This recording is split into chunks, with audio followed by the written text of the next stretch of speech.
એક તરફ અમેરિકા અને ઇઝરાયલ ભેગા થઈને ઈરાન ઉપર હુમલો કરી રહ્યા છે। એવામાં હવે અમેરિકાએ ઈરાનને સૌથી મોટી ધમકી આપી છે અને કહેવામાં આવ્યું છે કે આજે રાત્રે ઈરાનને ઉડાવી દેવામાં આવશે।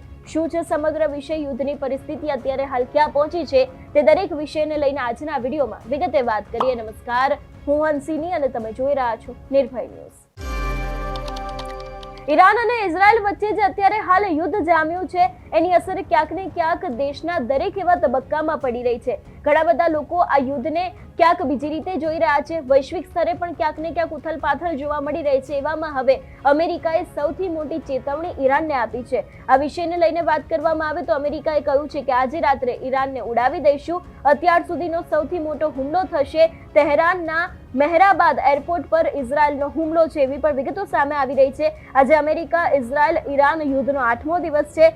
આ દરમિયાન એક અહેવાલ મુજબ આજે એવી વાત સામે આવી રહી છે કે રાત્રે ઈરાન ઉપર અત્યાર સુધીનો સૌથી મોટો હુમલો કરવામાં આવી શકે છે એવી વાત છે। ખાસ કરીને હુમલાનો હેતુ ઈરાનના મિસાઇલ લોન્ચર્સ અને મિસાઇલ બનાવતી ફેક્ટરીઓને નોંધપાત્ર નુકસાન પહોંચાડશે। આ કાર્યવાહી ઈરાનની મિસાઇલ ક્ષમતાને નોંધપાત્ર રીતે નબળી પાડશે। શુક્રવારે મોડી રાત્રે ઇઝરાયલે તહેરાનના મેહરબાન એરપોર્ટ પર હવાઈ હુમલો કર્યો હતો, જેને કારણે આગ અને ધુમાડાના ગોટે ગોટા નીકળ્યા હતા। આ દરમિયાન યુદ્ધ વચ્ચે ઈરાનમાં ભૂકંપ આવ્યો।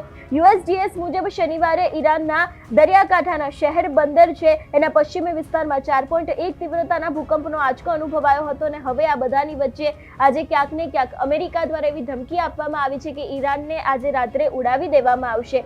ઈરાનનું યુદ્ધ છે તે જહાજ ભારતમાં રોકાયું છે। ઈરાનના એક યુદ્ધનું જહાજ છે તે ભારતના એક બંદર ઉપર રોકાયેલું છે। ખાસ કરીને જે સૂત્રો પાસેથી અત્યારે હાલ અપડેટ સામે આવી રહી છે એ જ મુજબ ઈરાને 28 ફેબ્રુઆરીએ ટેકનિકલ ખામી સર્જ્યા બાદ ભારત પાસે મદદ માંગી હતી। ભારતે 1 માર્ચે જહાજ છે તેને ડોક કરવાની મંજૂરી આપી હતી ને ત્યારબાદ 4 માર્ચે આ જહાજ બંદર ઉપર પહોંચ્યું હતું ને જહાજના 183 ક્રૂ મેમ્બર્સ હાલ ભારતીય નૌસેનાની સુવિધામાં રોકાયેલા છે એવી પણ માહિતી સામે આવી રહી છે। ખાસ કરીને જો આ યુદ્ધને લઈને વાત કરવામાં આવે કે અત્યાર સુધીની મુખ્ય અપડેટ શું છે તો ટ્રમ્પે ખામેનીના પુત્રને પોતાના ઉત્તરાધિકારી તરીકે માન્યતા આપવાનો ઇનકાર કર્યો છે। અમેરિકા ઇઝરાયલી હુમલામાં ઈરાનમાં 1332 લોકો માર્યા ગયા છે।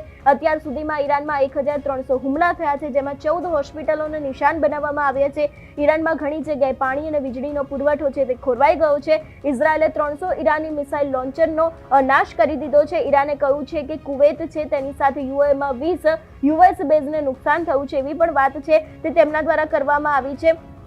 ખાસ કરીને કતારની જો વાત કરવામાં આવે તો કતાર નાગરિક ઉડ્ડયન સત્તા મંડળે જાહેરાત કરી છે કે દેશમાં હવાઈ ટ્રાફિક શરૂ કરી દેવામાં આવ્યો છે। એક સુરક્ષિત હવાઈ માર્ગ નક્કી કરવામાં આવ્યો છે અને આ કામગીરી કતારના સશસ્ત્ર દળો સાથે સંકલનમાં હાથ ધરવામાં આવી છે। આ મર્યાદિત ફ્લાઇટ ફક્ત ફસાયેલા મુસાફરોને બહાર કાઢવા માટે આવશ્યક કાર્ગોની અવરજવર માટે સરળ કરવામાં આવી છે અને ખાસ કરીને અમેરિકા ઇઝરાયલના હુમલામાં ઈરાની નૌકાદળ છે એને ભારે નુકસાન પણ પહોંચ્યું છે એવી પણ માહિતી સામે આવી રહી છે। દુબઈની વાત કરવામાં આવે કારણ કે ક્યાંક ને ક્યાંક આજે આખું યુદ્ધ ચાલ્યું હતું એની અસર દુબઈ ઉપર પણ એટલી જ જોવા મળી હતી, પરંતુ દુબઈ એરપોર્ટ ઉપર પણ અત્યારે હાલ અનેક વિમાનો છે તે પણ ચક્કર લગાવી રહ્યા છે અને ખાસ કરીને અત્યારે હાલ જે રીતે એક સૌથી મોટી અપડેટ સામે આવી રહી છે એ જ રીતે કે અમેરિકાએ કહ્યું છે કે આજે રાત્રે ઈરાનને ઉડાવી દેવાની ધમકી છે એ પણ આપવામાં આવી છે। એટલે હવે જ્યારે અમેરિકા ઇઝરાયલ ઈરાન વચ્ચેનો જે આ યુદ્ધ ચાલી રહ્યું છે એનો આજે 8મો દિવસ છે ત્યારે અત્યારે હાલ એક અહેવાલ મુજબ એવી માહિતી સામે આવી રહી છે કે આજે રાત્રે ઈરાન ઉપર અત્યાર સુધીનો સૌથી મોટો હુમલો કરવામાં આવશે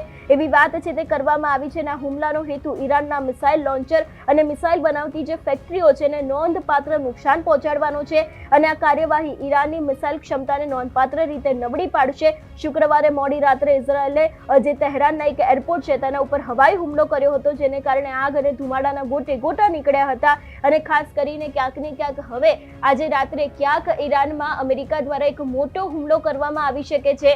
જે રીતે અત્યારે હાલ ચેતવણી આપવામાં આવી છે કે આજે રાત્રે ઈરાનને ઉડાવી દેવામાં આવશે એવી પણ વાત સામે આવી રહી છે। એટલે જોવાનું રહેશે કે હવે આ યુદ્ધની અંદર કયો વળાંક આવશે, કારણ કે અત્યારે હાલ જ્યારે ઇઝરાયલ અને અમેરિકા એક થઈ ગયું છે અને એમના જ દ્વારા ઈરાન ઉપર ક્યાંક ને ક્યાંક છેલ્લા ઘણા સમયથી હુમલાઓ કરવામાં આવે છે અને અત્યારે હાલ અમેરિકા દ્વારા એક સૌથી મોટી ચેતવણી આપવામાં આવી છે કે આજે રાત્રે ઈરાનને ઉડાવી દેવામાં આવશે। ત્યારે જોવાનું રહેશે કે હવે ખરેખર આવું કંઈ થશે કે કેમ અને યુદ્ધની અંદર જે અત્યારે હાલ પરિસ્થિતિ ચાલી રહી છે એની અસર હજી પણ આગળના સમયમાં કેટલી જોવા મળશે।